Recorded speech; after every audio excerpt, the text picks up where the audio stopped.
Hi everyone, this is Lauren Kim. Hello, I'm Shine. My name's Nayoung. Miranda Zen. And Tina. The artifact that we chose is the heirloom seal of the realm.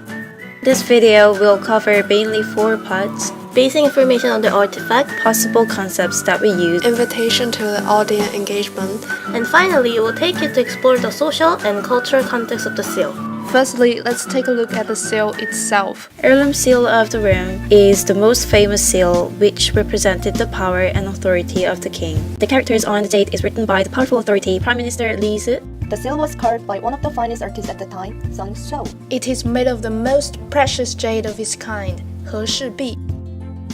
秦人王愿用15座城池交换和氏璧，也因此留下了价值连城和完璧归赵这2个成语。 However, the only person to use the seal was the Emperor Qin Shi Huang.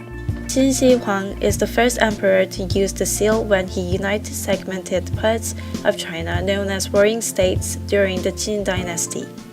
Alright, then let's go back to the artifact. We could connect this artifact with 2 concepts: Multimodality, literacy, and literacy practices. First of all, the artifact's shaped material and carved characters on the seal involves the concept of multimodality. Multimodality is composed of situated configurations across image, sound, writing, body postures, and etc., so that it also traded as modes.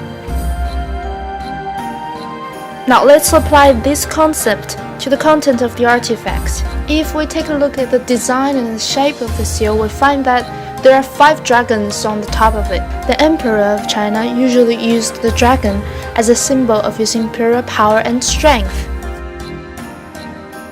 The jade itself has its meaning as it represents inner beauty of humans, immortality, and the eternal life. It embodies the idea of mandate of heaven, which is that only one ruler has the absolute power, since he is regarded as a son of heaven. Every citizen of China will obligate the will of heaven, since the heaven was perceived as a form of supreme authoritative power, which shows that the emperor can exert a varying degree of national power and control over the country. Alright, for the next part, let us explain the 8 characters carved on the seal. Having received the mandate from heaven. May the emperor lead a long and prosperous life. The characters on the heirloom seal of the realm signifies the continental unification of all of China in the standard Chinese language of the Qing dynasty. It relates to the concept of literacy and literacy practices, as literacy is observed as a social practice. Barton asserted that literacy practices are organized by social institutions and power relations, which further relates to the meaning and representation of the seal due to its predominant visual and influential nature.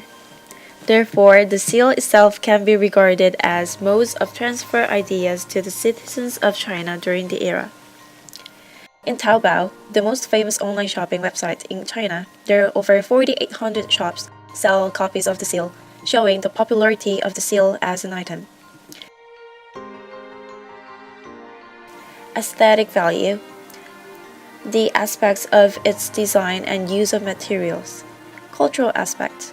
Since the seal is used by people of respectable social status in the past, it signifies a form of wealth and power in the current days. Modern mass media also take part in propagating the social and cultural meanings that surround the seal. Now we're using a storyline to further explain the dissemination of the seal. To discuss the social and cultural representations of the seal, we would like to take you on a journey from the past to the present.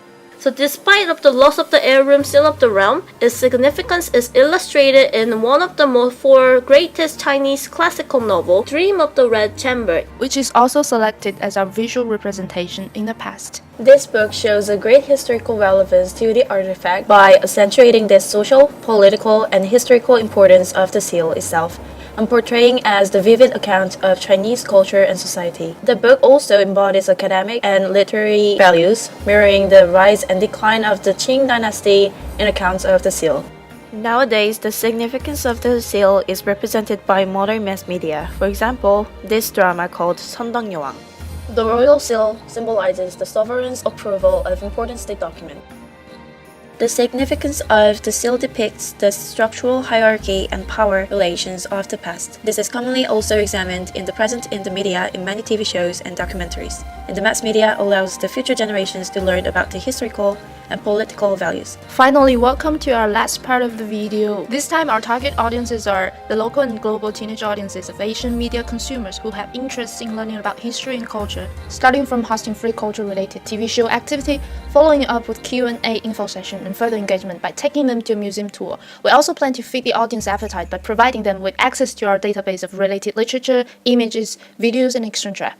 That's it. Please subscribe. Oh no. Thanks for watching anyways.